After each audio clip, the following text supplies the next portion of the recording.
When you have a hobby you're trying to turn into a career, it seems like it's gonna all be fun and games. It's not. Let's learn together as we navigate this bumpy road of business for collectibles.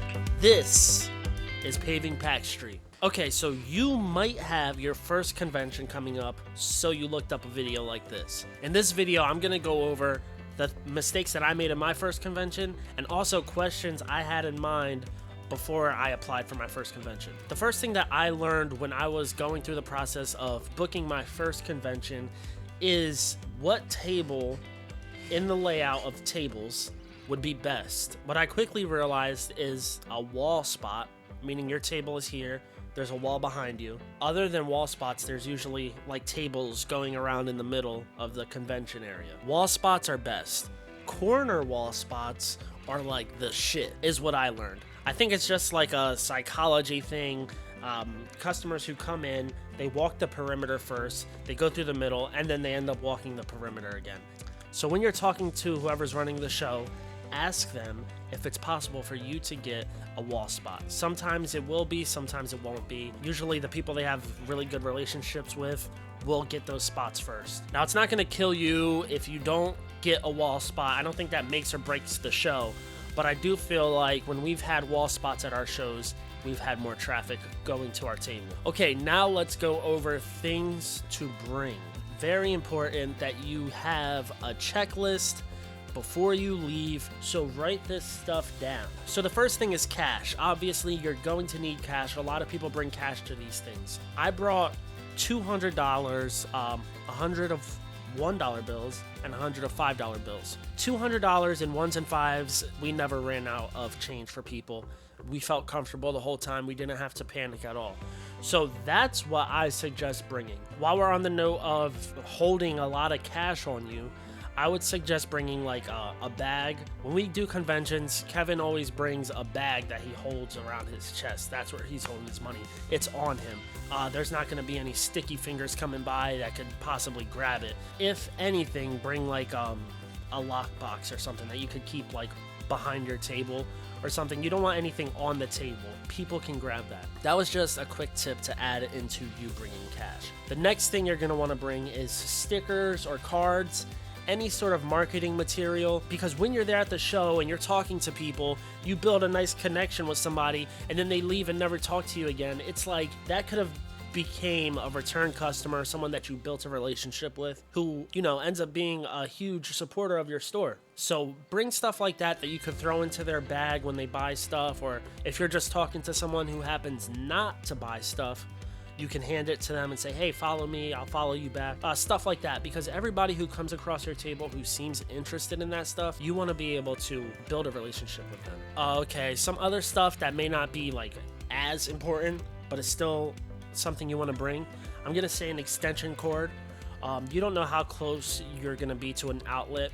If your phone happens to start dying, or iPad, whatever you have, or if you need to plug in maybe some lights for your table or whatever you bring with you. That helped us out a couple times. You know, when someone's phone is dying, usually in these shows you're looking stuff up on eBay a lot. Another thing is sticky notes, a marker, price stickers, things like that. During the show, people will come up to you to want to sell you stuff. If you happen to buy items off of somebody and you want to throw it out there right then and there, bring price stickers with you so that you can price them up and put them out for display. I feel like the less people you have asking you, how much does this cost? Not a lot of people feel comfortable asking for multiple products. How much is this? How much is this? How much is this? It's a lot more helpful when everything's priced. So super important right here. If you don't have Cash App, Venmo, PayPal set up for your business, I'm talking all three of them, set up for your business on your phone or iPad, download them right now. Make an account on Cash App, on Venmo, and on PayPal, because you don't want to miss opportunities of payment. A lot of people bring cash to conventions, but not everybody. So there's been times where someone will be picking stuff up at our tables. They rack up like, let's say $150 worth of stuff. And when they're ready to pay, they're like, okay, can I pay you on Cash App or PayPal? So you don't want to have to say no to those people. So my last point for this video is to keep this in mind.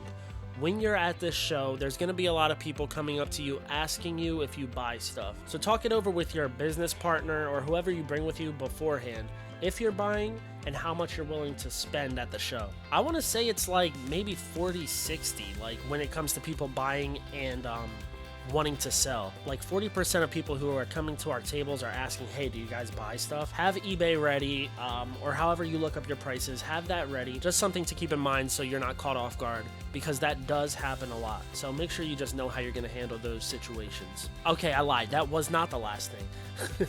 The last thing is going to be bring everything you sell. I went to sports cards conventions before. I brought everything. Whatever convention I go to, I bring everything I sell.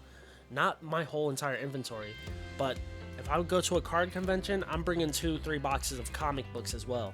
Or I'm bringing like 15 Funko Pops to throw up on the table too. I'm bringing stuff for everyone, because you don't know. These people have kids who walk by who want to buy stuff. There's gonna be somebody there who collects more than just the one thing, if they're anything like me, which a lot of collectors are. If you're sitting there thinking, should I bring my Funko Pops to this card convention? Or should I bring my sports cards to a comic convention? Fuck it, bring it all. Bring everything you sell. That's what I do, and it is very beneficial. If this video was helpful at all, please press the like button. Twerk on that like button. Do your damn thing on that like button. I may have overdone that. I'm sorry. To help viewers who come along and watch this video, if there's other stuff that I forgot about, please comment it below so that they can see that too. For any of you guys who are running a collectibles business, this video is really cool. Check this one out. It's one I did about buying Funko Pops and flipping them. Just things to take into consideration when you're buying collections. Think about subscribing and also giving us a like. That helps out a lot. See you next time.